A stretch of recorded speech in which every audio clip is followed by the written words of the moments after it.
शम्सा के जाने के बाद सलाहुद्दीन चर्च का जायजा ले रहे होते हैं कि अचानक एक शख्स रस्सी से उनका गला दबाने लगता है। ये और कोई नहीं, वही कातिल होता है जिसे जमशीद ने सलाहुद्दीन को मारने के लिए भेजा था। सलाहुद्दीन फौरन उसे काबू में कर लेते हैं और उसके मालिक के बारे में सवाल करते हैं, लेकिन वो कातिल कुछ भी बताने से इनकार कर देता है। आखिरकार सलाहुद्दीन एक खंजर के वार से उसे खत्म कर देते हैं। जैसे ही वो चर्च से बाहर निकलते हैं, जमशीद उन्हें देखकर गुस्से से आग बगोला हो जाता है। दूसरी तरफ लॉर्ड जून लतीफ को तलाश करते हुए उसकी दुकान तक पहुंच जाता है और अपना तारुफ राहिब आंद्रे के तौर पर कराता है। जब वो उसे कॉन्टैक्ट की हसीयत के बारे में बताता है तो लतीफ उससे पूछता है कि कहीं ये सब कुछ बालन के मिस्र में होने से तो मुताल्लिक नहीं।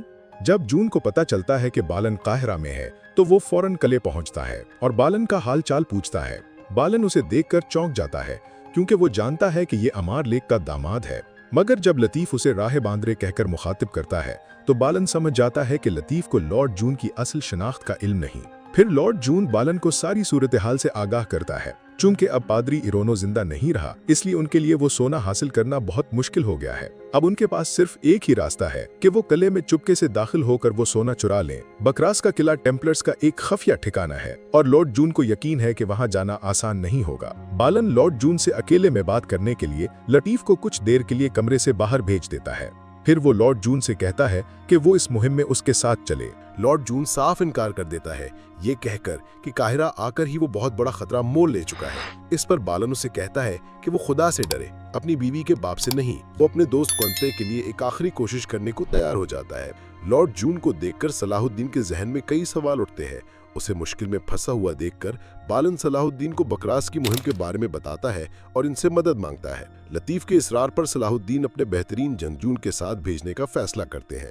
लॉर्ड जून मशवरा देता है कि शम्सा को साथ ले जाया जाए।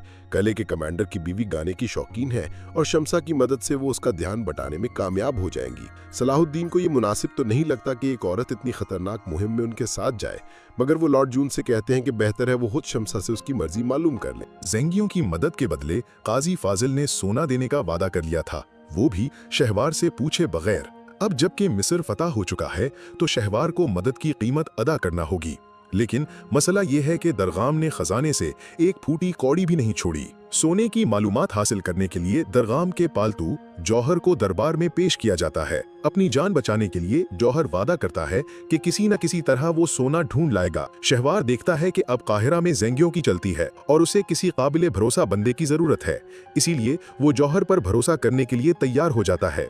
लेकिन शिरकू को जौहर किसी सूरत पसंद नहीं और यही बात शहवार और शिरकू के दरमियान तलखियों का सबब बनने लगती है। वो जौहर को धमकी देते हैं कि अगर वो फौरन यहाँ से ना हटा तो वो उसका सर कल्म कर देंगे। ये बोलकर कि शहवार को ऐसे लोगों पर भरोसा करने के बजाय वादा किया हुआ सोना मुहैया करना चाहिए, शिरकू वहां से चले जाते हैं। ये दावत शहवार ने ज़ेंगियों के लिए रखी है, लेकिन इनके दरमियान हालात तेजी से बिगड़ने लगते हैं। सवाल ये है कि क्या वो उन्हें सोना दे पाएगा। बालन का भाई कौंतिक एक तवील बीमारी के बाद वफात पा जाता है और अमारलिक उसके जनाजे में एक एजाजी तकरीर करता है। तकरीब में सब लोग मौजूद होते हैं, मगर कौंतिक का सबसे करीबी दोस्त लॉर्ड जून ही नजर नहीं आता।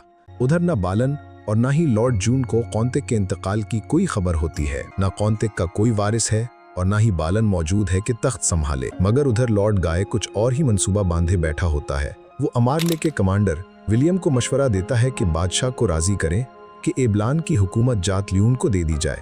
अब जातल्यून एक ऐसा आदमी है जिसने माजी में ना सिर्फ मुसलमानों का खून बहाया बल्कि अपने ही ईसाई भाइयों पर भी रहम ना किया। कर सराय के मालिक को धमकी देता है कि हर महीने उसे 50 सोने के सिक्के अदा करने होंगे।